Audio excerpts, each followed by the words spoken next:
What do you think about this deal to acquire some of SVB's deposits and some of their loans? What do you think that means for the banking sector in the short term as well as in the long term? So I think, we do expect more regional banks to fail. The lack of regulation in that space suggests, and coupled with the sharpest interest rate rise in 40 years, suggests that more things are going to break to us. That's why we've been defensive as investors. It's great to see other banks feeling like they're in enough health to come and take on some of the loans that these failed banks have made, some of these assets. But of course, unlike sort of widespread financial crises, these bank failures haven't been caused by a load of bad assets sitting on the books. So of course, we would expect banks to come in and take up those good assets. What concerns us is some of the liquidity positions that some of these banks have gotten themselves in, and there's likely to be more of them. So we think this is going to run, but it's not going to be a global systemic crisis. All right, Devin, same question. I mean, a lot of eyes on the U.S. banking sector, especially those regional banks. Hey, good morning, Frank.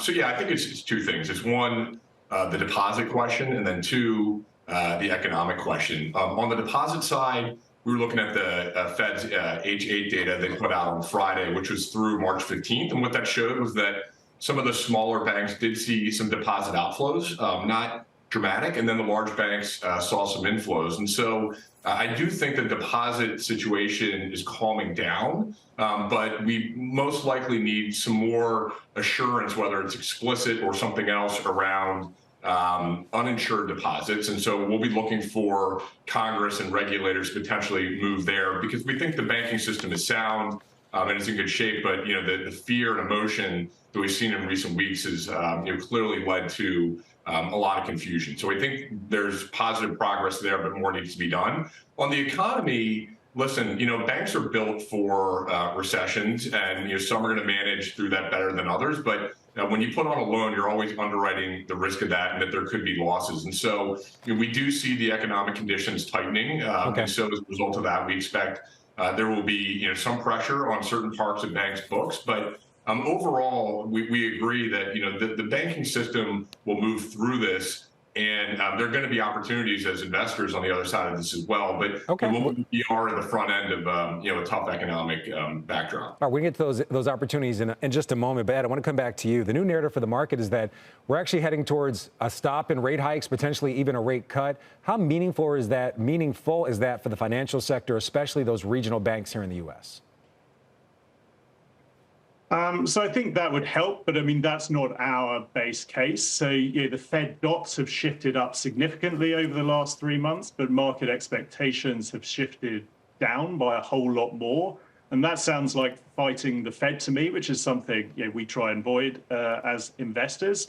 It is, of course, it's right that the terminal rate that investors expect the Fed to stop at has come down, because one of the ways that monetary policy gets out into the real economy is through bank lending conditions, which had already been tightening and are likely to tighten even further now. But those inflation pressures are still evident. We stopped short of forecasting the significant rate cuts that are now priced in for the next 18 months. And because of that, that's another reason why we are defensive. That's going to pressure valuations. And then we've got earnings downgrades still to come through on the other side. So, Devin, you're defensive. I'm sorry, Ed, you're defensive. But, Devin, you're actually looking for opportunities in the banking sector. You're really eyeing valuations that have obviously declined through all this turmoil and volatility. Do you see long-term opportunities in banking at these valuations, even with the questions about deposits?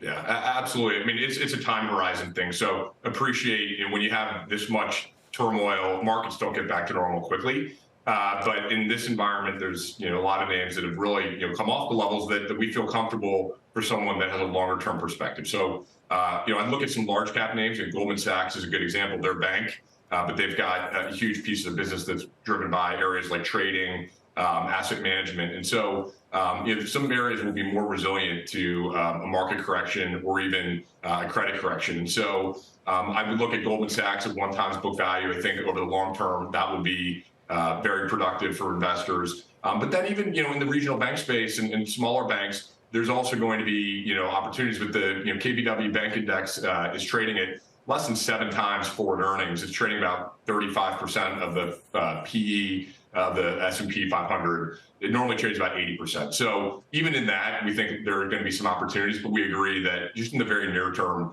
you got to work through some of the complication in the economic backdrop. So we'd be very selective there.